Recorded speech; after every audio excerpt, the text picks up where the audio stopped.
We start with the troubled global banking sector. European markets have closed down more than 3%, spooked by a major sell-off of shares in the Swiss banking giant Credit Suisse.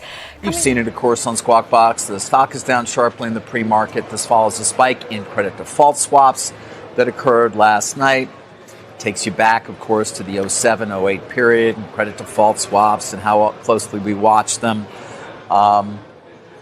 This is a bank that's in actually a lot better shape than it was certainly coming out of the crisis, Jim. But Sally, this is rapid, how quickly this bank went into total collapse. It was just a couple of days, and it happened in the middle of a day on a Friday, which is highly unusual.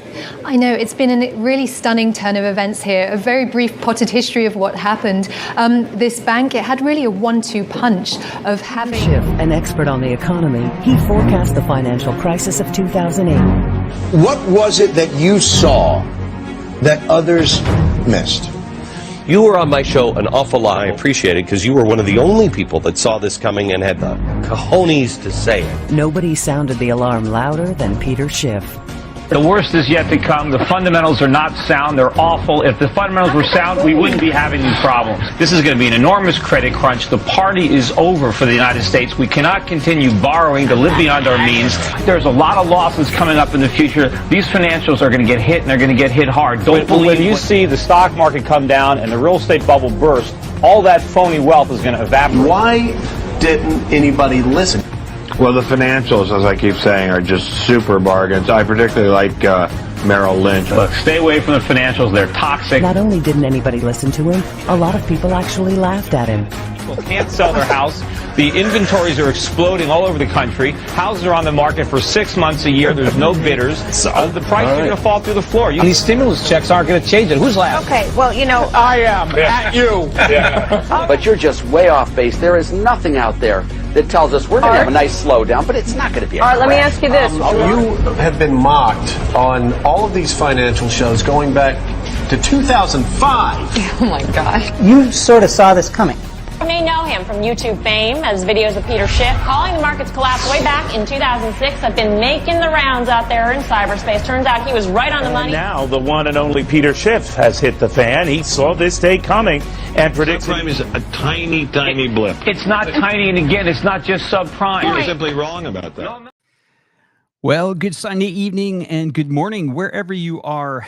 Thank you for joining tonight's program. And that's right, there is not a spelling error in the title. That's right, we have Peter Schiff with us this evening. And as well, Cyrus Jansen is joining the panel. As you know, in the last week here, in the last couple of weeks, we have seen a collapse in the SVB Bank in the United States. Credit Suisse went to the wall, who apparently was within 24 hours of running out of money. One by one, they fall. Let's bring on the panel. Mr. Schiff, welcome to the program. What a pleasure and what an honor it is to share screens with you, Peter. Peter, the latest news I had was Deutsche Bank. Who or what is next, Peter? Well, you know, a lot of banks are in trouble thanks to the reckless monetary policies of central banks around the world, you know, particularly the Federal Reserve, the the European Central Bank, the Bank of England, Bank of Japan. You know, they've kept interest rates at zero or in some cases negative for a decade or so, maybe more in some cases. They've also greatly expanded their balance sheets through quantitative easing programs where central banks have been artificially manipulating the price of government debt and basically by extension all debt.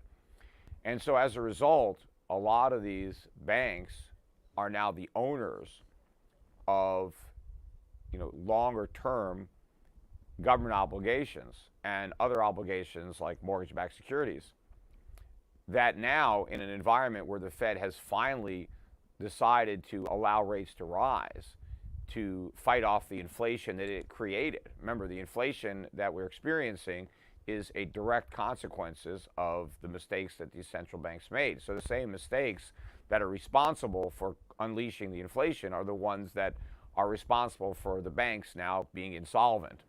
And so as the central banks are, you know, raising rates to fight inflation, they are exposing these insolvencies because now the value of the bonds that the banks own is dropping. And so when depositors want their money back, it's not there because it's been lost, because the market value of these bonds isn't equal to the deposits. Now, if the depositors are willing to wait 10, 20, 30 years to get their money, maybe they can have it. But they don't want to wait that long. They need their money now, especially since costs are going up. They need more money to pay higher prices. And because there's a way to get yield now, because all these banks, because they've already committed their deposits to these long-term obligations, they're collecting very low interest rates, maybe 1%, 2%. But depositors can take the money and put it in a money market, loaning it to governments, and get, in the U.S., they can get 4 or 5%. So, it's easy math to do. The banks can't raise rates because they've already committed the money to lower yielding assets. So depositors want their money so they can put it someplace else to get a higher yield, but the banks don't have it. Right? So this is a problem. I was warning about this specific problem, as well as many others, over a decade ago. I knew what the end game was going to be. I didn't know how long the game was going to be played. I just knew how it was going to end. Yeah, those are some great insights, Peter, and thank you for joining the show. It does seem, one of the interesting things that we do here on the show is we talk a lot about geopolitics around the world, and we do see an interesting movement right now across the world of de-dollarization. A lot of countries moving away. For example, there's a lot of moves between Saudi Arabia and China, certainly linking closer together. The potential for the birth of the petro-yuan, where they're not going to be always selling their oil, in United States dollars. What is your feeling on that? Do you think, obviously, once Richard Nixon took the U.S. dollar off the gold standard in 1971, we had to do something, right? We had to shift, and that certainly went to oil. We obviously pegged the oil, then Saudi Arabia to the United States dollar.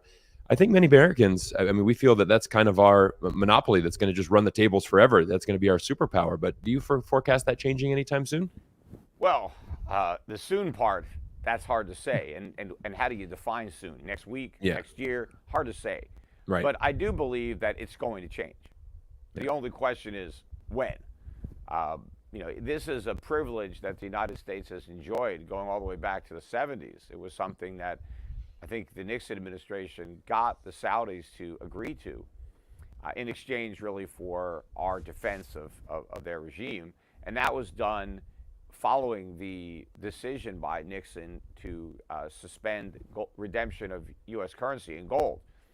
And since the U.S. dollar was no longer backed by gold, Nixon decided, well, we need to back it by something. And he was able to back it by oil in Saudi Arabia and the rest of OPEC, because now you needed dollars to buy oil. So it created a use for those dollars. And so it allowed America to run trade deficits because people needed dollars to buy oil. If they didn't need them to buy American products and they couldn't use them to get gold, they could use them to acquire oil. But I think that the world, for many different reasons, wants to move away from providing the United States with this privilege, because it doesn't come, for free. There is a huge cost that the world bears in terms of a lower living standard and lower consumption, because it helps support American profligacy. Americans get to live beyond their means, and to make that possible, the rest of the world collectively lives beneath its means. And so there is a economic cost to having the dollar as a reserve currency. But now there's another cost, a political cost, because the United States has weaponized the U.S. dollar, and we are using our dollar status to punish countries that don't do what we want them to do. Like, look what's happening with Russia. So that's sending a very powerful message to the Saudis and everybody else to de-dollarize, because they are vulnerable. It's like putting your neck in a noose and then throwing the end of the rope to your adversary and hoping they don't pull it. Mm-hmm. So I just don't think that they want to do that. And so I think there are a lot of reasons now to de-dollarize, and I think that's already in the process. And so it's just a question of time. And again, I don't know how many more days, but the dollar's days are numbered as the reserve currency, as are its days as the unit of account for oil in the OPEC nations. So let me jump in for a moment. And Peter, if we can just pull your microphone maybe just up a little bit up of your collar, that would be helpful. Everybody is really tuned in to really wanting to hear what you got to say. No problem. So, Peter, I've been watching you since 2006, 7, and 8, and wow, did you nail it on that one there. My concern is, coming out of this pandemic that we've seen over the last couple of years, I'm still baffled as a market player on why the markets reached their all-time highs in 2021, 2022. Why are they even there? And is it true, maybe I can get your opinion on this, that majority of the S&P 500 companies, there's actually really not much in them? Maybe you could help me out with understanding this a little better. Well, first of all, yeah, when you look at the S&P making new highs, it was a handful of stocks that are responsible for the new highs. So most stocks did not make new highs in 2021. But the reason you had certain stocks make new highs, and those stocks were disproportionately weighted in the S&P, that was the monetary and other policies during COVID. Because what happened in COVID is the central banks flooded the economy with new money, and a lot of that new money went to buy stocks. A lot of people were sitting at home with nothing to do, and all of a sudden they had a lot of money and they had nothing to spend it on, so they decided to buy stocks, right? You have a lot of Americans, with brokerage accounts that are on their cell phones, and they were buying stocks. And of course, the stocks they bought were the FANG stocks, these stocks that did make new highs. They got sucked into those, as well as some other meme stocks. They also bought some cryptocurrencies and NFTs and crap like that. But also, perversely, the FANG type stocks were the ones that specifically benefited from the COVID lockdowns, because their ability to make money wasn't impaired. In fact, it was enhanced, because a lot of people were stuck at home and they couldn't spend their money, in the normal way that they would on other services or at other brick and mortar stores. All that extra cash, to the extent that consumers spent it, went into these few highly speculative names that are heavily weighted in the S&P. And so that helped, get the speculation really going in these stocks. I mean, people just saw the momentum, and everybody wanted, these lockdown plays. And so all the money was just going to these stocks. And since they were going up, the momentum attracted even more money, which kept the momentum going. And so everything kind of hit new highs in that mania. And at the time, I looked at what was going on and I said, this has got to be the end of it. This has got to be the blow off top, not only for the bull market, but for the bubble. Because normally when you have a long bull market like the one we had, which becomes a bubble, it ends in some spectacular melt up, right? A blowout. And that's really what we had in 2021 with the new highs in these FANG stocks, as well as the interest in meme stocks and NFTs and cryptocurrencies. I think all that hit ahead in 2021, and now the air is coming out of these bubbles. Before Cyrus carries on there, I just want to add to that. My understanding is, the downtown core in some of the U.S. biggest cities, New York, Chicago, I mean, they are absolutely obliterated. These small businesses, these shops, these bars, these restaurants, the downtown core, the work from home now, this has really, really killed, a lot of the, center cities, we'll call it central business districts business. On top of that, one other question, and I'm firing them away at you because pleasure to have you on the screen with me here, is that I'm hearing a lot of people's mortgages are going to be about to reset. And I'm hearing from my friends in Canada, especially, that borrowed money at quite a low rate are now fearing walking in to, extend their mortgage now. Everyone was playing the 5-year rate, and, time is ticking on that. I mean, are we going to see another housing crisis crash here? Well, it's not just housing. It's anything that was related to borrowed money. This is the other side of the coin. When rates were low, there was a temporary benefit associated with that. Everybody who was a debtor got a good deal. They were able to save money on their debt. Now is the flip side. Now that rates are having to adjust back up, now all the debt that was accumulated when rates were low has to be serviced and repaid when rates are higher and headed a lot higher. You know, in theory, if the central banks are really determined to reduce inflation, then interest rates have just started to go up. They have a long way to rise. And this is going to be a problem for everybody who has borrowed money. Now, certainly in the housing market, probably the majority of people who buy homes can't afford to pay cash. They take on some type of mortgage. And some people in America took on a 30-year fixed rate mortgage, and you know, they refinanced it multiple times, and now they've got a really low rate. I mean, I did that myself with a house I had in Connecticut, and I had my final rate was 3 3/8 on a 30-year fix. Now I have maybe about 26 years left on it, not really sure how many, but I'm very reluctant to sell that house because I don't want to repay that mortgage. It's very cheap money, and so a lot of Americans are in that situation, but there are millions of Americans who do not have a 30-year fixed rate mortgage, who opted to save even more money by taking a 5-year ARM, for example, where you had an even lower rate for those 5 years than what was available on a 30-year fixed. But now they're going to have to pay the price for that because let's say their 5-year time period is up this year or next year, and now the rate resets to what the current market rate is. There may be some limits to how high it can go or how rapidly, but this is going to be a big shock to a lot of people who are not going to be able to afford the higher mortgage, especially since the cost of everything else has gone up. So they're paying more for food, they're paying more for electricity, for insurance, for maintenance, for taxes. Everything has gone up, and now their mortgage is really going up. So that's a big problem. Plus, there are a lot of people, even though they may have had a 30-year fixed rate mortgage, they took on a second, like a home equity line of credit or some type of additional debt that doesn't have a long maturity, that resets. And so Americans are going to be in trouble for that reason. And I know up in Canada, you don't have those 30-year mortgages. I think you have a much higher percentage of people who have shorter-term mortgages.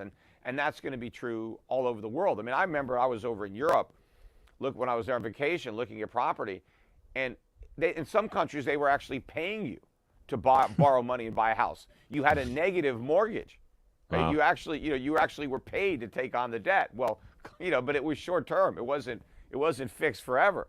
Right. And so people may have taken advantage of that, and for the last couple of years, they have had, effectively no payment on the debt. Now all of a sudden they have to start paying. And of course, that's a big problem. But it's, corporate America indulged on all this cheap money. Where do you think all the money came from to do all these buybacks, these record share buybacks? It wasn't earnings that was driving it. It was debt. Companies were told, hey, look how cheap you can borrow money. So you might as well borrow money while it's cheap and then buy back your stocks and push up the share price.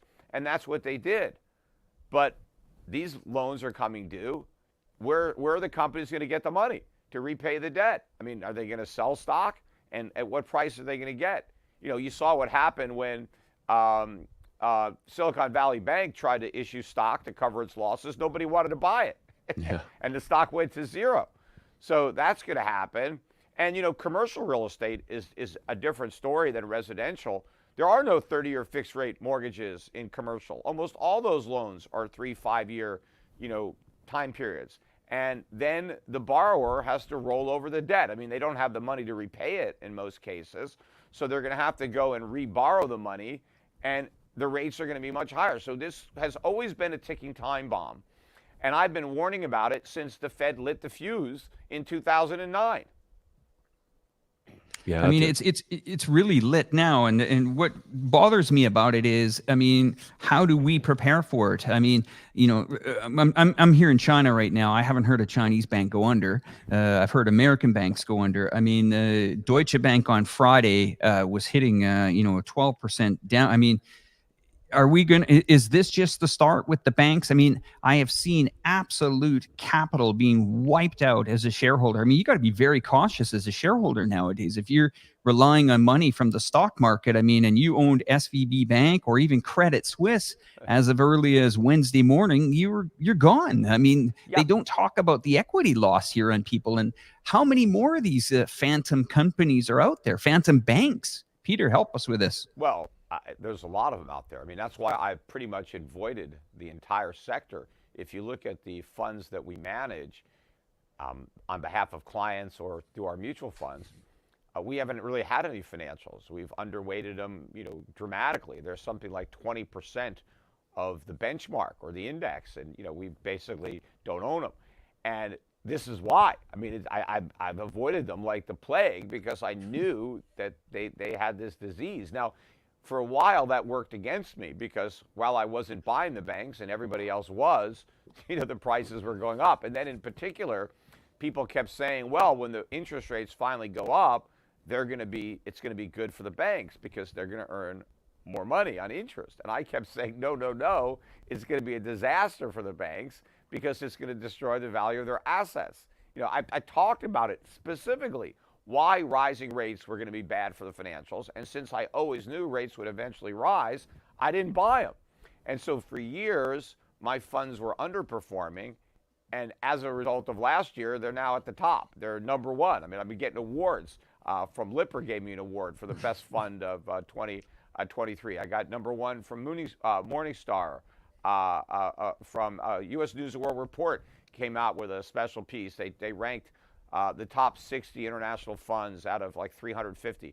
And I had number one and number three. And I only had two funds in the category, and I got 1 and 3. Goldman Sachs somehow shoehorned in between me. One of their funds made it to number 2. But I think I'm going to beat that fund with both my funds this year. That's my opinion, as my forecasts continue to prove correct. I mean, they were early, and because they were so early, a lot of people dismissed them as being wrong. No, they were just that prescient because I was able to tell from such an early point where this was headed, because I understand the consequences of the monetary policy mistakes that the Fed and other central banks were making, whereas most people in my industry, asset management or even professional economists, other forecasters, they don't even understand yet that the Fed made a mistake.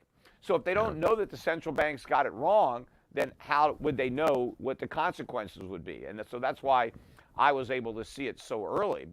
And the reason that so many people are still so confused by this, and so many in the financial media are acting as if this is a surprise, like, this came out of left field and nobody could have seen it coming, is because they still don't get it. And they said the same things in 2008 or after 2008, that nobody could have seen this coming. This was a black swan. This was, something no one could have forecast. It was a 100-year flood.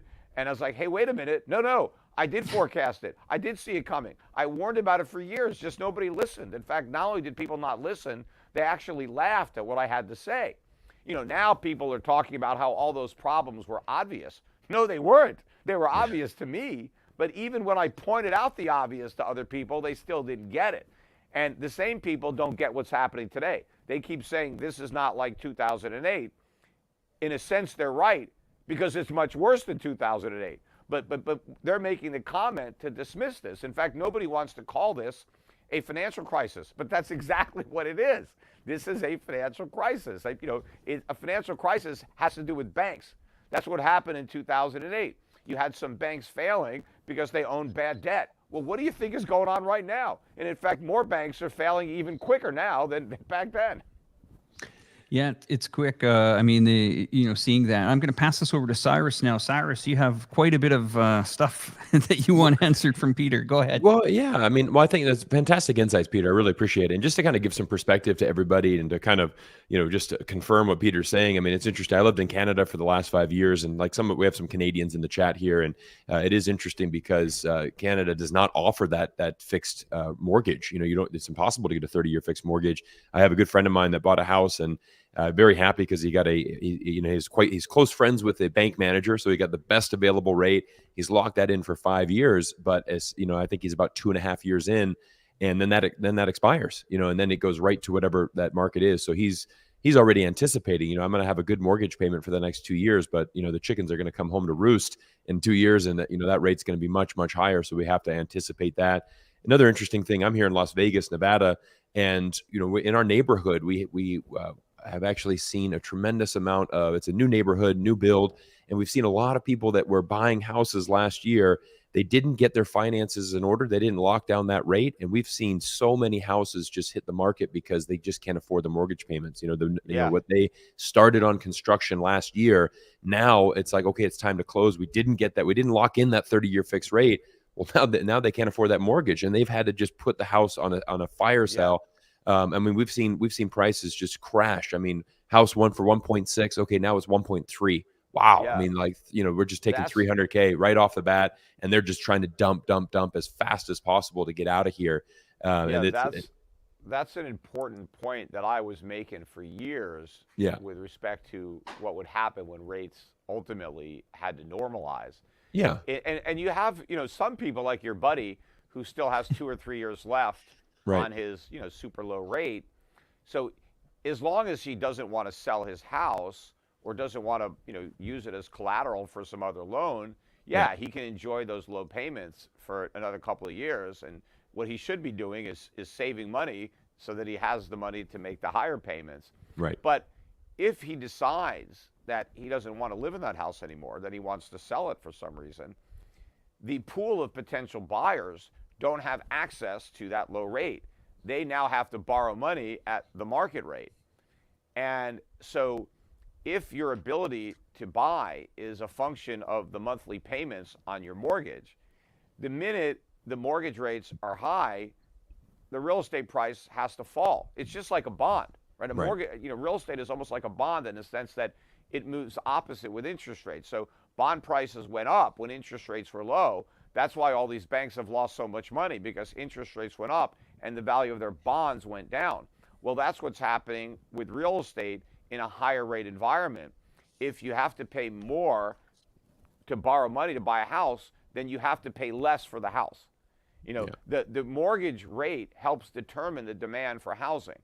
And absolutely. As the rate goes up, the demand goes down. People still want to live in a house, but they can't afford to pay as much money. So a lot of people that got these low rates, if they bought their home during the time period where those rates were low, they paid a very high price. The people who are in better shape are the people who already owned a home before the prices went way up, but had a mortgage, and then they refinanced the mortgage at the lower rates. I don't know to what degree that went on in Canada, but that went on a lot in the US. But the flip side of that is those mortgage-backed securities are out there owned by somebody. So the gain for the borrower is the loss for the lender. I talk about that a lot with my own mortgage. So if I've got this 3 3/8 mortgage, which is up for the next 25, 26 years, Bank of America owns that mortgage. They're going to be losing money on that mortgage for 25 years. They don't want that mortgage anymore. What good is it? I'm paying them 3 3/8. They could get more than that if they just park their money with the Fed. Right. And if they went to sell my mortgage, maybe they'd be able to get 70 cents for it, 65 cents, I don't know. But now they could just take that crappy mortgage and hand it to the Federal Reserve and get back $1, even though it's only worth 70 cents. And that's obviously what's going to happen. And that's why the Fed's balance sheet is going to balloon and why inflation is going up, not down, because they have to print money in order to get a Bank of America out of jail. But, so all the money that all the borrowers are making is a function of what everybody else is losing. And I was pointing this out for 10 years, talking about the other side of the savings. Everybody wanted to focus on how great this was, that everybody could refinance their mortgages at these super low rates. And I kept saying, but what happens to the lenders when rates go up? This is a financial crisis in the making. And of course, now the crisis that I warned about for a decade is upon us. Yeah. Peter, I want to, we focus a lot on U.S.-China relations, and I have an interesting take here because, a lot of times, geopolitically, obviously the big story right now is the United States and China are moving towards a conflict, and most likely the conflict is going to be involving Taiwan. And, there's a lot of talk about a military conflict and things like that. But I want to talk about a potential economic conflict. Like, what if we were in an economic Cold War between the United States and China, which is actually a very interesting scenario to think about and to discuss because, I mean, despite the tensions and the decline in the United States-China relationship, last year, I think the United States bought $547 billion worth of products from China. And we find ourselves in a very interesting catch-22. We want to decouple. Everything is decouple from China. I mean, I don't see how we can possibly do that. That's one of the messages that I consistently preach on this channel is how vital China is to the success of the American economy and just our way of life here in America. I mean, everything that we're recording with today all comes from China. I mean, we really rely heavily on China. But I mean, what about if we had an economic kind of Cold War? How do you see that positioning, between the United States and China? What are your thoughts on that? Well, I mean, we're not in a position to fight the war. We're not even armed, so we would lose. The operative word there is bought, right? You talk about how much we buy from China. Well, buying implies paying, right? If you bought something, then you paid for it. But we haven't really paid for anything that we get from China, right? Because how do we pay? Because the Chinese send us actual stuff, right? Real products like, some of the consumer electronics that you're using in your studio there, right? So where did they get these products? Did they just, wave a wand and they just magically appeared? No, they needed to devote actual scarce resources that could have been used for something else. They had to take land, labor, and capital and use it to produce those goods, which they then shipped over to the United States. And then, of course, they had to pay the cost of shipping them over there. And then they had to pay the cost of bringing the ships back empty because there's nothing that we put on there. So they have to come all the way back empty so they can get loaded up again with more stuff, right? So the Chinese are expending a lot of resources, labor, capital, land, to produce these products and ship them over to the United States. And what are we shipping back to China, right? What are they getting in exchange for all that hard work and all those resources? Our paper, right? Dollars, Federal Reserve notes. Right. Well, where'd they came from? Well, they came out of thin air. We just conjured them into existence at the Fed, right? At the click of a button, whatever. We don't even have to use paper and ink anymore. We just create it magically, in cyberspace. And now we send that over there, right? Electronically. That's why we don't need a ship, because it's just nothing. Right. And so then what do the Chinese do with these dollars? Well, they lend them right back to us. They buy treasuries. They buy mortgage-backed securities. And so what did we give up? Nothing. We got all this stuff, and we didn't have to do any work. We didn't have to expend any resources to pay for it. On the other hand, the Chinese had to use up all these resources to make stuff, and they got nothing to show for it. And so this is not a symbiotic relationship. I think this is parasitic. I think the United States is gaining at the expense of the Chinese and everybody else who is participating in this game. But I think what will eventually happen when the Chinese come to their senses, and they eventually will. I mean, you can't expect them to do something this stupid indefinitely. I mean, they're not dumb. They'll figure it out if they haven't already figured it out. And they're going to want to end this parasitic relationship. And so what would happen then? Because everybody thinks, well, China would be in a lot of trouble if they couldn't ship all their stuff to America. It's like, right. No, the Chinese would all of a sudden be in a much better position because they could take those exact same goods that they're shipping to us, and the Chinese can buy them, use them themselves. Chinese workers could actually enjoy the fruits of their labor. And if they don't want the identical products that are being manufactured for us, well, they could use that capacity and that labor to do something that they do want, right, instead of doing something that we want, right? So they have the resources, they have the infrastructure, they have all the necessary accoutrements to wealth and to increasing their standard of living. We don't. Because in the relationship where the U.S. and China no longer trade with one another, the Chinese keep all their stuff and they get to enjoy it, and we no longer have access to that stuff. So we have a huge change. So now the Chinese get more stuff to consume, we get less. So what happens in America? Prices skyrocket. You know, you go over to Walmart and all the shelves are empty. There's nothing there to buy. You know, right. And we've actually seen that a little bit, right? We've already seen that a little bit, you know, with the COVID and you know, when we see these trade, you know, these trade issue, these supply chain issues, right? I mean, we've experienced that already. We've already had a little preview of what that would look like. So basically, we keep all of our paper money, and they keep all their stuff, and so they get lower prices and more stuff. We get much higher prices and less stuff. All we have, our inflation stays here. We can't export our inflation to China anymore. It stays in the United States, and we have to suffer the full consequences of that money printing. And of course, there's going to be a big snowball effect because we have an entire economy built around the distribution of stuff that we get for free from the Chinese and everybody else. So if Walmart no longer has anything to sell, well, Walmart can't be in business, or at least not at the scale that it is now. So it has to start cutting back. It has to start laying off workers, right? The entire service sector economy collapses if it no longer has any goods to sell, right? We're just a distribution machine for the stuff that everybody else makes. Well, if we can no longer import that stuff, then we don't need to distribute it anymore. And so the recession that would accompany, you know, this cessation of this relationship, I mean, would be catastrophic. Yeah, let me jump in here, Peter. You know, I get this question a lot of times on a lot of my videos. I make a lot of videos on China, of course, and I just want to once again welcome you to my audience at Reportify Media. The question always comes around and it says, listen, Alex, China could not survive if America stops buying goods from them. That's the first one. And I need you to answer that one. And then the second one is Cyrus and I are going to pull up a couple of slides on derivatives. We need you to kind of help us out on that one. So the first question over to you is, it always comes to me, and I'm always looking at a way to defend this when they say, you know, hey, Alex, the moment that North America stops ordering anything from you, from China or over there, the lights are going to go out for China and it's game over. Yeah, well, help first us of all, out. Again, the word is buy. We're not buying.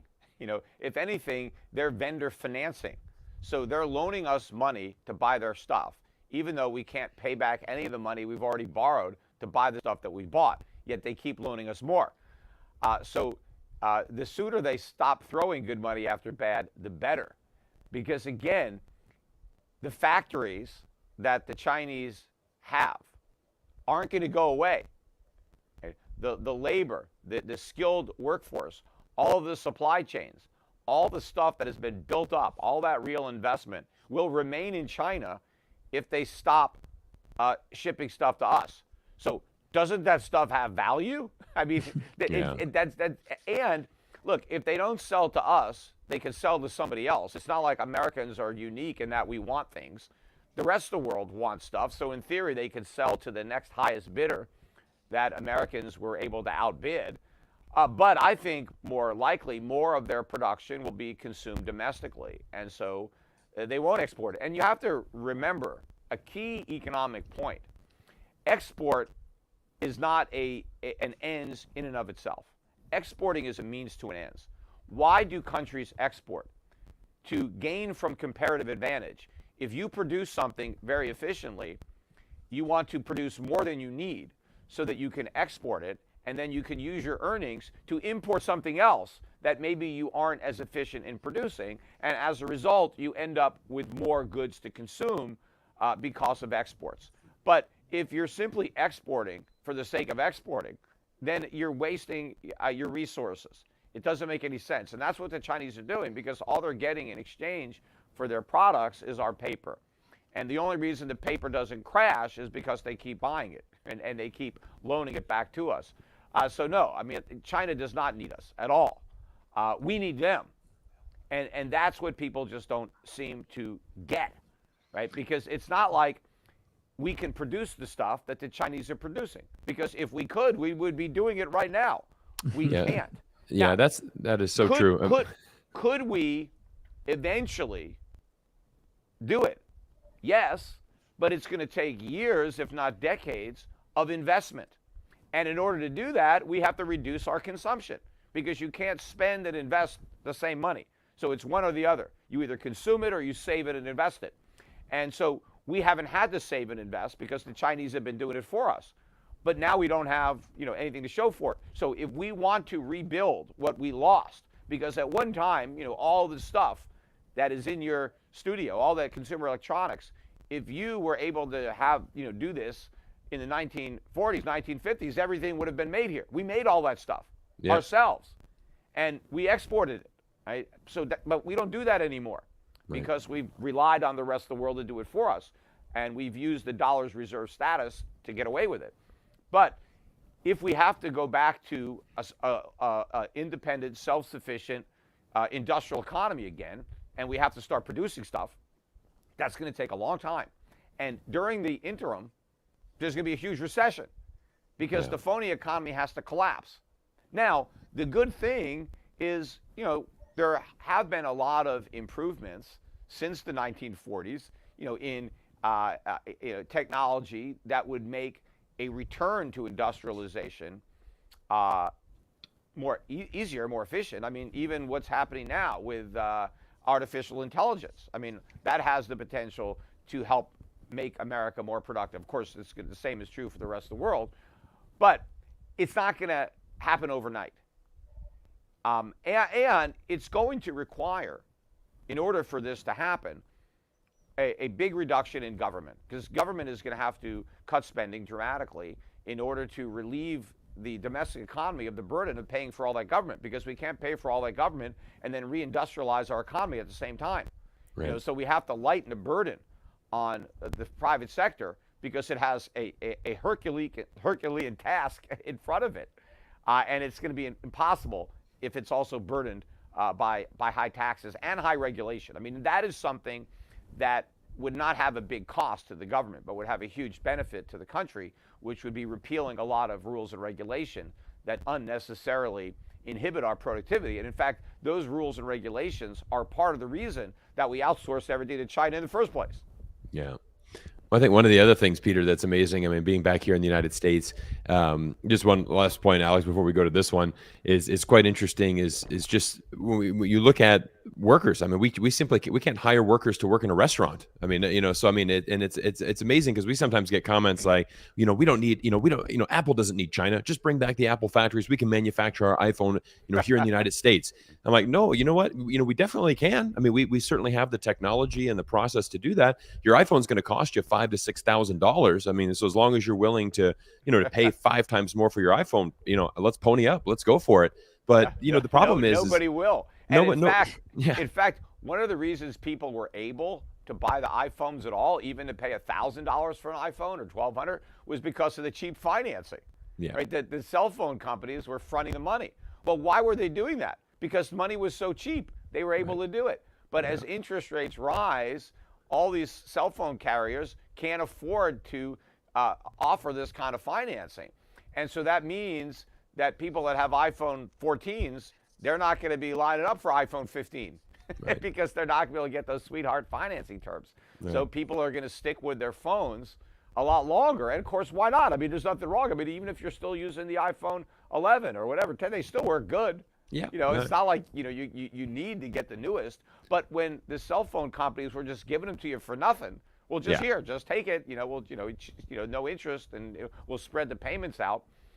When they can't do that anymore. So yeah, these companies are in a lot of trouble, and if they had a manufacturer here, they'd be in even worse trouble. And of course, if the iPhone was manufactured here and it went up in price by 3 or 4-fold, then people wouldn't even buy iPhones. They would just buy the phones from a different manufacturer that wasn't manufacturing in the United States, because the product would be far more competitive.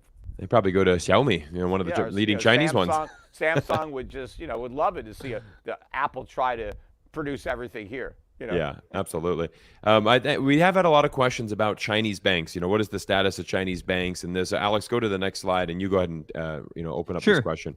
And just to jump into that, there's a lot of wealth being lost in, depreciating assets, cars and stuff like that. I've seen it. I did a little calculation on how much my sister, as a school teacher, has traded in her car, I think, 5 or 6 times over the last 12 to 15 years, and how much wealth is done on that. I mean, the biggest promoters, some of these car manufacturers that promote these products, as Peter was saying, with cheap financing, we are getting promoted by Janet Yellen as we speak. So here's a couple of slides that I would like to bring up on the screen here. Peter, maybe you can help us out with this one. So this first one here is the comparison of the top 4 banks in the US to China in trillions of dollars.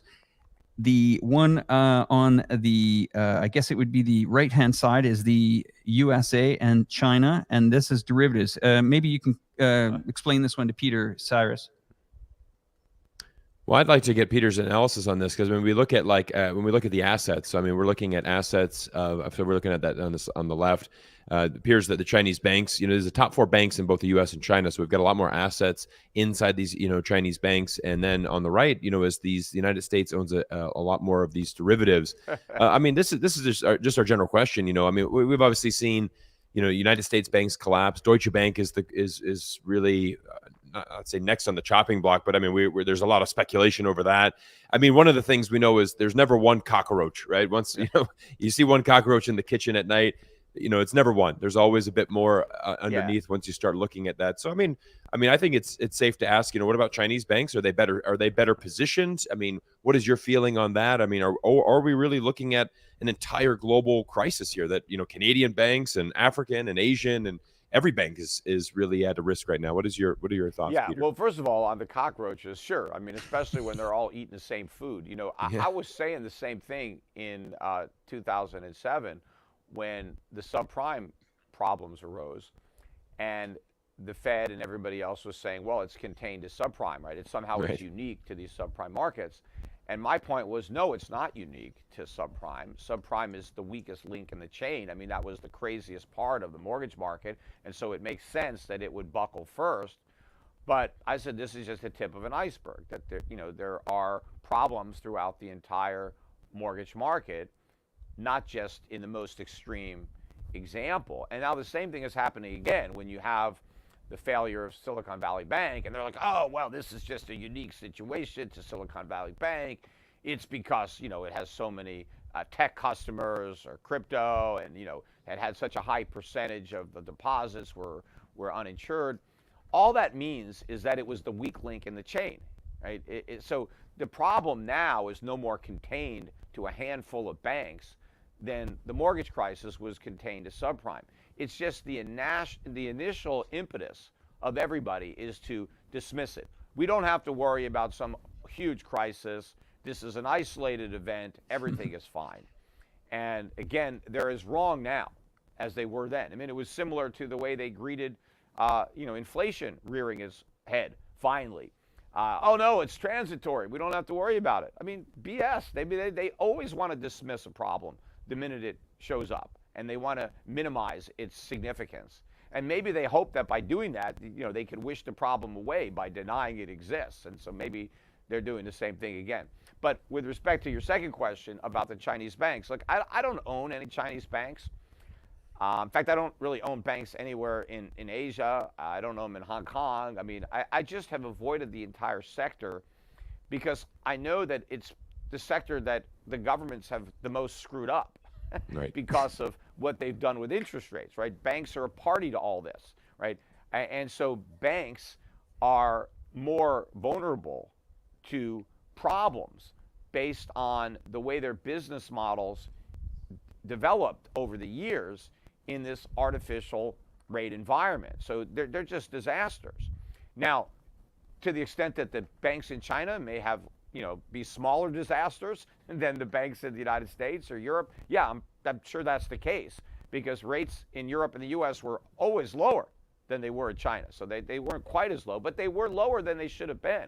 Right. And so mistakes were clearly made all around the world. Everywhere that rates were too low, mistakes were made because interest rates need to reflect the free market. They need to reflect the supply of legitimate savings and the demand for credit. And the market has to discover a price that balances everything and is at equilibrium. Just like we need the market to discover the price of everything else, whether it's the price of oil, the price of bread, the price of labor. Because whenever the government comes in and tries to fix a price that is different than the price that the market would discover, it's going to create a problem, right? So if they put a price cap on something, if they say we don't want oil prices to be above a certain level and they put a price cap, well, the result's going to be a shortage of oil, right? Too many people are going to want to buy it. Not enough people are going to want to produce it. You're going to get a shortage. And now what are you going to do? Ration, price control, all kinds of stuff happens when the government sets the price too low. The other hand, they could set it too high, like a minimum wage. The government says, oh, we don't like the wage in the market. We're going to set a higher minimum wage. Well, that means you have a surplus of workers. You have unemployment. Right. Employers don't want to pay the higher wage, but more people want to earn it. And so the market doesn't clear. Well, the same thing happens with interest rates.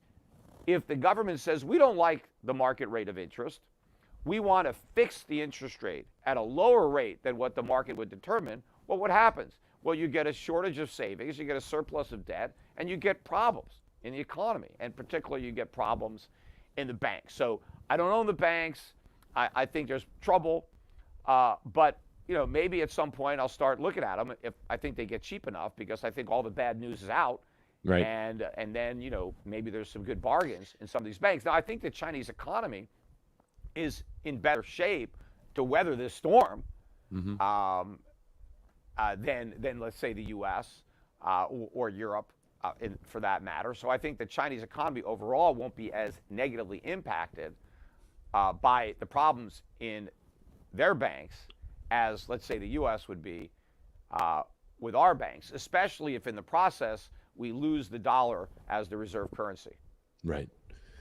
Peter, they brought up a good point, because I think, in the United States, with our politicians, they necessarily can't make the best decision for the economy or for the country, because I think they're always concerned with re-election. Isn't that right? I mean, they're always concerned about, number one goal for every politician in America is, how do I get re-elected? So I think when you look at, for example, this crisis that the Fed has created, obviously there's some steps that need to be taken, but I think many U.S. politicians are very reluctant to take those steps. This is an interesting thought. Does that give China an advantage, considering it is a one-party state and obviously there's no worrying about being reelected? They can just simply move quickly. I mean, if they need to address a situation, doesn't really matter what the public thinks. Like, we're going to make this decision, and this is what's best for the economy. What was your thoughts on that? Yeah, it's kind of ironic, and most people don't get this, but that is the downside of democracy, and why a democracy is not a good form of government. I mean, it's not what we're supposed to have in the United States. It was not the intention of the founders, the founding fathers, to establish America as a democracy. In fact, it was specifically established to prevent democracy from rearing its head. We were created as a republic. And the founders were very familiar with the demise of democracies. They were very educated, unlike the people who are currently in Congress. They understood the dangers of government inherent in democracy, and so we created a republic. But over the years, all of the safeguards that have been built into the Constitution by the founders have basically, been eradicated, and the courts no longer really enforce the Constitution as it was meant to be applied to the government. And so we are more of the very democracy that the founders feared would ultimately be our demise, and those fears are coming true, because the problem with this democracy, as you said, is that decisions are made based on their political appeal, not based on their economic viability. So whatever gets done is going to be done based on how it impacts the elected representatives' prospects for the next election, which in America is every 2 years, right? The House of Representatives has to face the electorate every 2 years. And so they do not want to do something that will hurt in the short run, right? They're not willing to swallow bitter tasting medicine, even if it will cure the disease, because when the voters taste the medicine, they're going to vote for somebody else. Right? Exactly. You can't say, look, you got to suck it up, because in 5 years you're going to be better off. The voters are like, no, because the guy running against that guy is going to make all these commercials about, how bad this stuff is. Like, oh, you're cutting Social Security. Oh, you're throwing grandma, over a cliff. So they're not going to cut government spending. They're not going to do the right thing in a democracy. A democracy guarantees that they're going to do the wrong thing, because what's good politics is bad economics, and what's bad economics is good politics. So, this is where we're stuck. Whereas the Chinese don't have that problem. the Chinese leaders can actually think about the long term and what's best for Chinese, and they can tell them to swallow the bitter tasting medicine because they got no choice. They got to swallow it. Yeah, so, absolutely. And it's like weightlifting. No pain, no gain, right? Yeah. The U.S. politicians are not willing to ask the voters to have any pain, whereas the Chinese politicians can let the voters know there's going to be some pain, but you're going to get all this long-term gain, right? Not that I'm an advocate of communism, far from it. I would prefer a republic, I would prefer a monarchy to a democracy, with a constitution that limited the power of the monarch. I think the UK was better off when they were more of a monarchy, not just in a figurative sense, right. But literally when there was a king there, they were a much more powerful nation, under the monarchy than they are under democracy, because there's no way any monarch would have ever taxed the British to the extent that they're taxing themselves. I mean, it never would have happened. I mean, no king could get away with what democracies are doing, the governments are doing now under the guise of democracy. There would have been revolution. But so in that respect, though, given the Chinese position, yes, they are much better able to withstand this, much better to win a trade war or economic war, because they can take the pain. Not that their pain would be anywhere near as bad as the pain that we would have to actually endure in the United States. Plus, the Chinese, they're communist in that it's a communist party. Right. But they do not embrace the communist ideology, at least not anymore, because right. there is a lot more free market capitalism taking place on the streets of Beijing than in any major U.S. city. I mean, if you are an entrepreneur, you're a young person and you're in China and you want to start a business, it's easier to do that in China than it is in the United States. You have fewer regulations to deal with, lower taxes, and so, there's more freedom there on that respect. Now, in totality, there's a lot of things that, where they're lacking. But the leaders know that Karl Marx was wrong, that it's not from each according to his ability to each according to his need, that we need the dynamics of free enterprise, of capitalism, that's where wealth comes from. And that's why the Chinese enjoy the living standard that they do. I mean, if they were still, operating under the principles, of Karl Marx, from Mao and all that, and, they would be nothing. There would be no industry in China. There would be no prosperity in China. For sure. They gave all that up because they realized it didn't work. Some countries haven't figured that out yet, like North Korea or Cuba, right? I mean, so they're not experiencing this economic boom. We don't have a huge trade deficit with Cuba, right? Because they actually are communist in Cuba, so they can't make anything. Right. We never had a trade deficit with the Soviet Union. Why? Because the Soviet Union was communist until it collapsed, and because Absolutely. it was communist, they didn't make anything. Exactly. Alex, you got one last question here, I think. Actually, too, when people found out that Peter was coming on the show, they hammered my inbox and they just said, okay, fire away. Here's a friend of ours, a local friend of ours here, Daniel Dumbrell. And Peter, I know your take on this, but I want to hear you answer Daniel's question here. Daniel says the following. That's a long question. I'll read it out to you. And he follows you quite closely. He says, I know you've been a longtime critic of cryptocurrency. Indeed, the ecosystem is flooded with bad actors and the price is too volatile. But if we look at the increased distrust in the governments and the banks and consider the difficulty of taking physical custody of gold bars, could you ever see a place for a decentralized store of value that would easily allow for personal digital custody, and that was somewhat isolated from any specific national currency, even if it ended up being something other than Bitcoin? What would it take for you to see the merit in the idea of a digital currency of the future? I know it's a long question. the operative word there is store of value, right?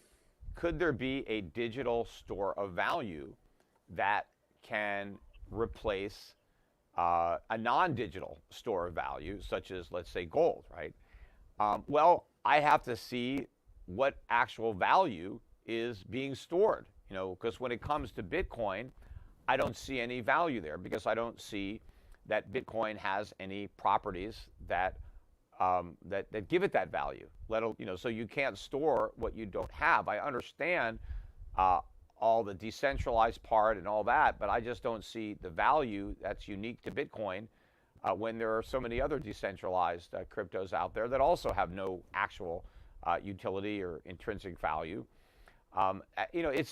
Yes, people are losing trust in governments and their fiat currencies, but does that mean they're going to put their trust into a digital equivalent of a fiat currency? I mean, yes, the fiat currencies derive their value because the governments have decreed them to be valuable. But ultimately, it's not the government decree that makes fiat currencies valuable. It's the faith that the public has in that decree, right? Because once you lose confidence, it's gone. Look, the Zimbabwe dollar is still the currency of Zimbabwe, and all the government laws making it legal tender doesn't stop it from collapsing.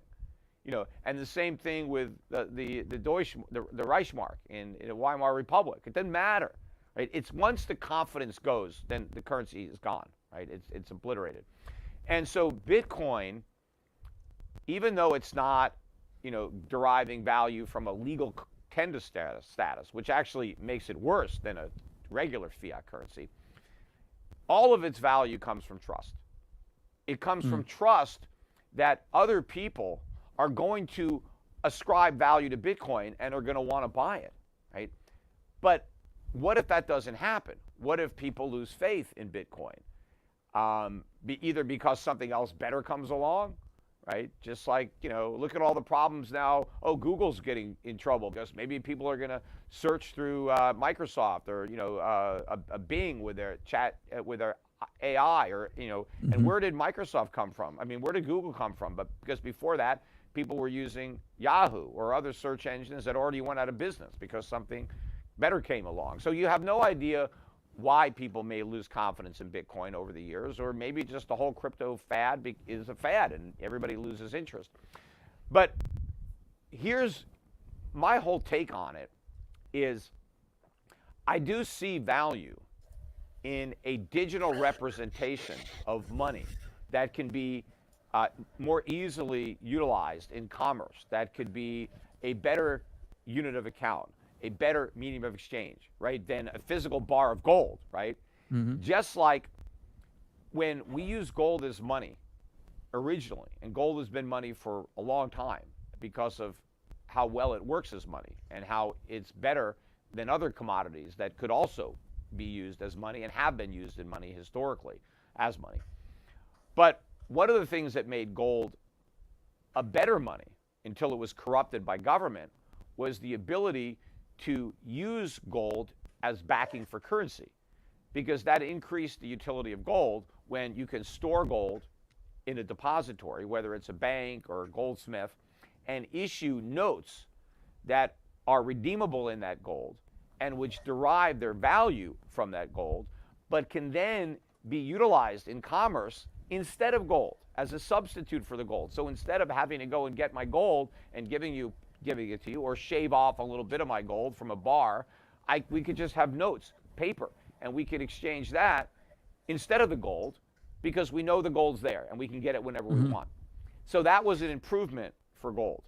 Blockchain, right, the internet, takes it to a much greater degree because now that bar can sit in a vault somewhere, and instead of issuing paper currency that represents ownership of that gold, I can issue a digital currency, and we can, use a blockchain to authenticate and validate all of the transactions, right? So now I can do everything that Bitcoin promises but can't deliver on with a cryptocurrency fully backed by and redeemable in gold, because I can take a gram of gold, tokenize it, put it on a blockchain, and now everybody can transact commerce in it. In fact, we don't even need silver or copper or nickel anymore because I could buy a pack of chewing gum and pay for it in gold because I can pay for it with the digital currency, and each unit can be divided into a fraction of a gram, so that I can do all commerce. And the difference between that and Bitcoin is that it's actually stable enough to be used as a medium of exchange, and it actually has value to store. It has all the value of the gold that is backing up the crypto, whereas Bitcoin has nothing backing it up other than hype, other than faith. Right? It's but it's a Ponzi, it's a pyramid, so it eventually has to collapse. So everything that people claim they want with Bitcoin, gold can do all that. The only thing that gold can't do is you have to have a third party involved that you trust to store that gold. But that has always been the case. Ever since the creation of currency, there has always been a third party that has been trusted. And because of competition, because nobody has a monopoly on being that third party, the third parties that want to be the custodians of the gold and issue the cryptocurrencies that are backed by that gold, they compete with one another based on that trust, based on that confidence. And so the free market will make sure that the most trustworthy entities are the most successful custodians, because it's those currencies that merchants are going to want to get paid in, that people are going to want to save.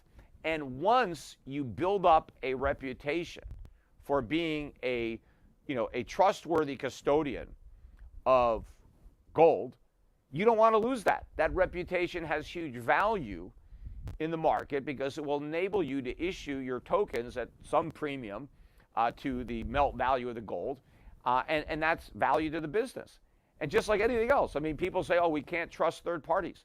Well, if you couldn't trust third parties, there would be no insurance industry, right? All insurance is based on the commitment of the third party. You buy life insurance, and when you die, your beneficiaries get money. Where's the money coming from? The insurance company. You trust that the insurance company is going to make good on its obligation. It could go bankrupt, and your heirs will get nothing, right? But why do people buy insurance? Well, because these insurance companies build up reputations, and they have third parties that will validate. They get audited. So if you think that we can't have a monetary system based on gold and then digitized or tokenized, you just don't believe in capitalism. You just don't believe that the free market works, because it does work. It works in everything. Now, the only problem that I see to a world in which gold is remonetized and the private sector issues currency, legitimate currency, not fiat currency, our governments are going to hate it. So governments will try to attack it with regulation. Well, they're already attacking Bitcoin with regulations right now anyway. But all governments won't be able to attack it, and they won't be able to eradicate it, right? Because they're not all, going to see it as a big threat. I mean, it will be a threat to the United States because it will be a threat to the dollar's role as a reserve currency, although the dollar may lose that role even without gold, just because it self-destructs on its own. But yes, I mean, there's going to be rules and regulations that will complicate it, just like right now.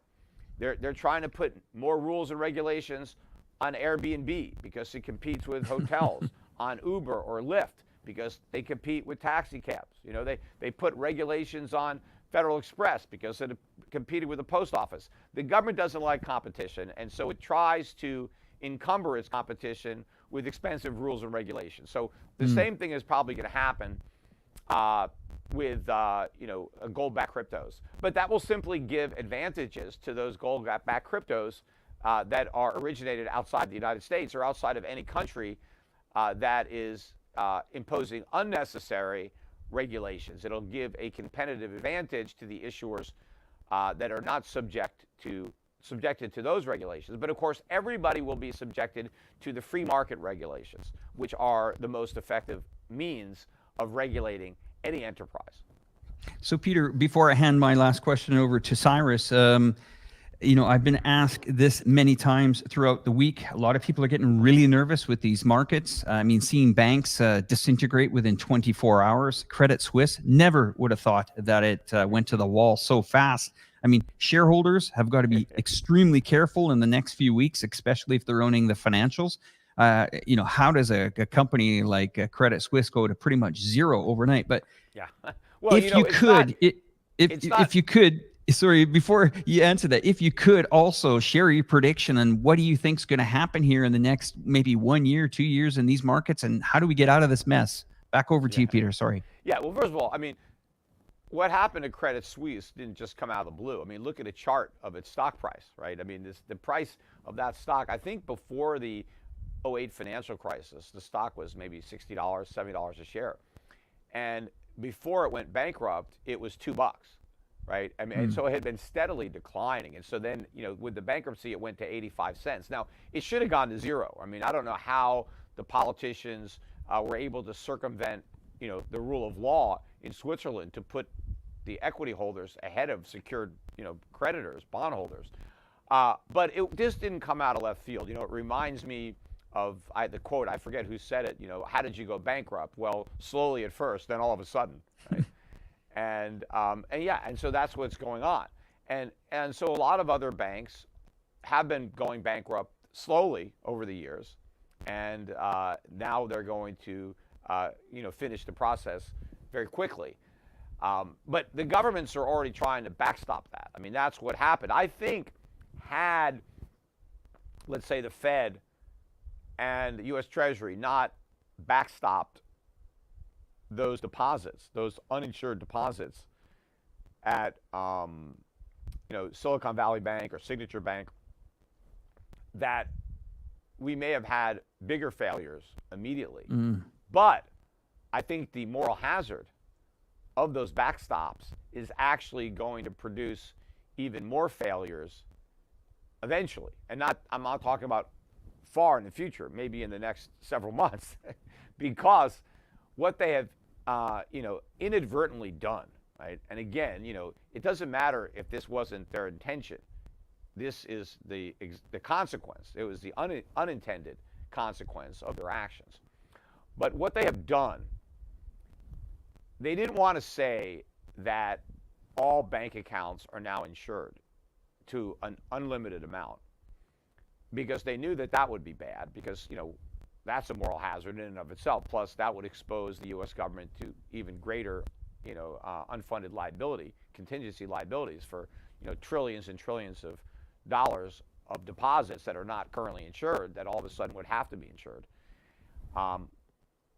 But what happened is that by limiting the insurance to these few banks, by saying, look, there is no explicit guarantee that if you've got a $5-10 million account at a bank that is not systemically important, that we're going to cover you, right? That it's a case-by-case situation. We have to evaluate the bank and evaluate the impact on the overall economy of allowing, the uninsured depositors to lose money, and then we're going to decide if we want to extend this special privilege to your bank. And so the message that is sending to depositors around the country is, I don't want to take that chance. I don't want to leave it up to a coin toss. I got my money in a small bank. All these banks are loaded up with bad mortgages and long-term treasuries. There's a chance that my bank could fail.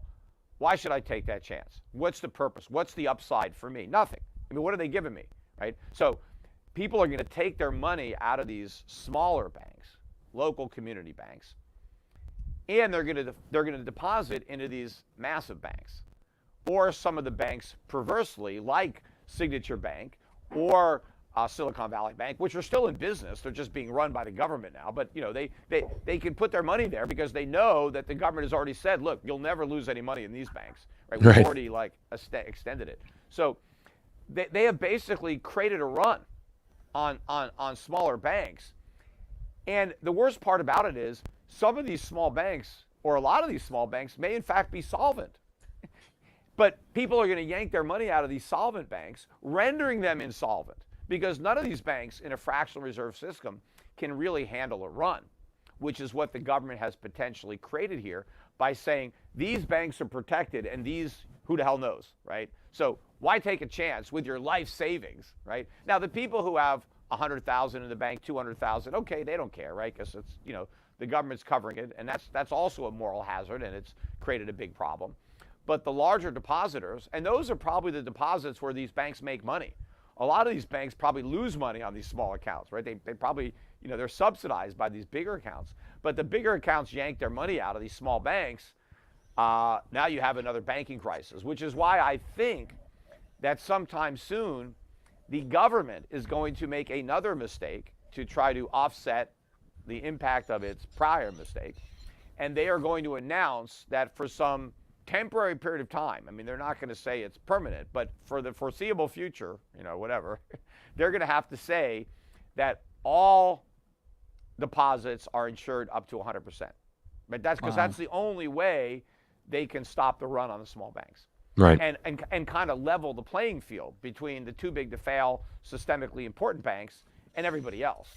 Because the only way these small banks would be able to stay in business if you take on much greater risk when you put your money there would be to pay much higher rates. They would have to say, look, I know, if we fail, you could lose all your money, and so we're going to pay you double or triple what these big banks are paying, and we're going to pay you for taking on this risk. Well, they can't afford to do that. They would render them uncompetitive. They would go out of business. So the government has set the stage for another mistake to avoid this bigger crisis. But the fact that they're going to have to do this shows you how sick the banking industry is. The government assured us after 2008 that their response, all the new regulations, would make sure that what happened in 2008 would never happen again. Well, I said that wasn't true, that the government, through its new regulations, not only guaranteed that it would happen again, but that it would be worse. And it is happening again, and it is going to be worse. The government caused the 2008 financial crisis, and they've caused the 2023 financial crisis for the same reason. It's the same foolish policies that created both. And in fact, really, what this is in 2023 is just a continuation of 2008. We just had a long intermission, right, between the opening act and the curtain call. But we're just concluding the crisis that was interrupted by bad monetary and fiscal policy. I completely agree. I'm going to pass this over to Cyrus. Cyrus, before I pass it over, the best comment I heard this evening: has Peter Schiff ever been right? Well, that one I'm going to frame that. I love the people who say that don't have any idea what I've been saying. I mean, they know that I've been calling for like a dollar collapse, runaway inflation, and all they say is, well, we haven't had that, right? We haven't had the dollar crash. We haven't had runaway inflation.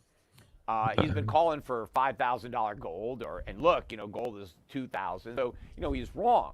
And yeah, some of the things that I have forecast would be the consequence of a lot of other forecasts that I've made haven't happened.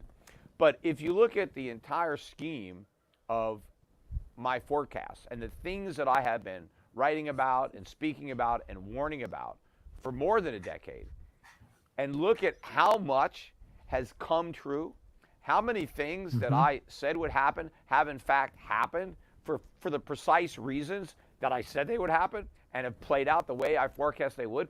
And then if you look at all of the people in the mainstream who supposedly have credibility, who got none of this right, in fact, who specifically said that none of this stuff that happened and that is happening could even possibly happen. I mean, those are the broken clocks, the ones that have been constantly saying everything is great. Now, just because the worst part of what I've been forecasting, the ultimate consequence, hasn't happened, you can't discredit everything else that I've said. And if you want to wait for the dollar to be completely worthless and gold to be tens of thousands of dollars an ounce and everything to implode, to say, okay, yeah, I guess you were right. Well, what good is that? Because you're broke. You have to recognize that, gee, 90 whatever percent of what this guy has said has happened, right? Maybe he knows what he's talking about. And if he got the other 90% right, maybe the other 10% is going to happen too. The guys that were wrong 90% of the time, why should the last 10%, why should they be right about that? So I think it's smart people who can really do their own research and see what I've been talking about and read it they're going to recognize that, you know what, this Schiff guy, he's right. You know, I agree, Peter. It's not because I'm so smart. I'm not saying that I'm some kind of genius. It's just that everybody else is so dumb, or they have a vested interest in lying, one or the other. But I agree. I'm telling the truth. I know. And that's why at the start of the show, we played that 2-minute clip about your predictions, 2006, 2007, 2008. And that is exactly why we brought you on this panel tonight, was to try to at least give these people, send them some alarm bells on what's going on. And when somebody said to me, man, you know, this economy is going to get wrecked, it's going to be terrible. I said, go back, look at 2006, 2007, 2008, Google Peter Schiff was right. And they said, get him on the show. I said, and we'll try. You know, I was warning about stuff in 2002, 2003. I just wasn't on TV back then. But I pointed out, as soon as the Fed went to 1%, I was like, look, this is bad. This is what it's going to do. And then as the bubble got bigger and bigger, you know, my alarms were louder. But then I eventually got invited on to like CNBC. I didn't start until 2005, but the producers had been reading my stuff on the internet for a while before they invited me on to discuss my perspective. And this is when they were a lot more honest about having the other side on. I mean, because once all my predictions came true, they kind of banished me from their air. You know, they didn't want me coming on anymore. And they just kind of said, well, he's just gloom and doom. Well, okay, well, why did you have me on in 05, 06, 07 then? I mean, it was, you know, but because back then it was easy for them to make fun of me. It wasn't so easy after everything they made fun of actually happened, you know. Yeah, so the point is you can see these things coming long in advance, but it didn't take me until 2006 to know the error that the Fed was creating. And that's why when they went to QE and 0% rates in 2009, I immediately began warning about the negative consequences back then. Right, when they said, oh, QE, it's just a one-time thing. I said, no. I said, there's going to be more QEs than Rocky movies. And now we're on QE 5, right? I mean, you know, for sure. I said it was a monetary roach motel. They could check in, but they couldn't check out. I said the balance sheet would never shrink. When Bernanke, when he first went to Congress explaining why he wasn't monetizing the debt, he said, well, we're not going to keep these bonds on our balance sheet. We're going to sell them. It's temporary. I said he was lying. Here we are. You know, 12 years later, the balance sheet, they're still there. They've been rolling these bonds over for a dozen years. I mean, the balance sheet is 8.7 trillion, you know. So, you know, I saw this coming from a mile away. The problem is I saw it so early that a lot of people think I'm wrong because I've been warning for so long. But I've been warning about an event that I couldn't possibly know the exact time that it would happen. But obviously, you know, when they go back in 100 years and they write the history books, it's not going to matter, you know, that I was 10 years early or whatever. I mean, it's all in the same time period. Like, here's the people that were warning about the stuff that happened, right? You know, and it's this generation of Americans, you know, or a couple of generations that are going to have to deal with the consequences. And anybody who heeded my warning and took action personally at least will diminish their own financial suffering as a consequence, because they won't own dollars or treasuries. They'll have positions in gold and silver. They'll own companies in emerging markets, good dividend-paying value stocks that will benefit as these events transpire. So that's what people can do. And, you know, and you still have time if you're not currently a client of mine. Anybody anywhere in the world can open up an account with my asset management company. You can't buy my mutual funds, but you can have an account with Euro Pacific Asset Management. We manage money for people all around the world, and my principles and my philosophy are going to be what is driving the investment strategy. And if I'm right about everything, and I think I am right about this big picture stuff, then the portfolios that we manage will thrive as the rest of my forecasts come true. Yeah. Yeah, Peter, thank you so much for coming on the show today. It's been a pleasure to spend some time with you, and I think it's important too, because one of the, you know, as we're both Americans, I mean, we do have this unique thing here in this country where we have this American exceptionalism. And I think that's why a lot of people, they don't want to say the truth, or maybe they're just ignorant or blind to it, because it's like, well, we're America. We've got the best free market. We've got the best capitalism. We're the best banks. We're the best. We're the best. We're the best. So it's kind of, we're always just feeding our egos and just saying we're always the best, where it's like, hey, let's take a step back and start looking at what's going on around in the world and what's going on. I mean, I think it's been a pleasure to listen to you. It's been very nice. I think you brought some really great insights here, and I know our guests and our viewers have really enjoyed today's show. So that's all I have for today. I'm good. Thank you so much, Peter. I really appreciate it. I think that was a great ending. Just really appreciate it. We hope to welcome you back to the show maybe in the future as these things continue to develop. I mean, this is obviously going to be a continuing story that we're going to see for many months and years to come. So thank you very much for your time. Thank you. All right. Thanks, Peter. We're going to go to an outro, everybody. And thanks again, Peter. And if you're watching on Peter Schiff's channel, don't forget to check us out, Cyrus Jansen and Alex at Reportify Media. You guys take care. Have yourself a great evening, and we'll talk to you guys soon. All right. Thank you. All right. Thanks, guys. Thank you, Peter. Thanks, Peter. I really appreciate it. One thing I awesome. said, but you wanted to end it, but at one time America was exceptional. I mean, and we didn't have to brag about it. It was just obvious. But we were exceptional because we were exceptionally free. We had less government than everybody else, and for that reason, the best and the brightest came here in search of freedom. They wanted to be left alone. They wanted to be free from government, and so we had a population of rugged individuals who were not dependent on government, who took care of themselves and respected the rights and property of others, and we succeeded like no nation in the history of the world. The problem is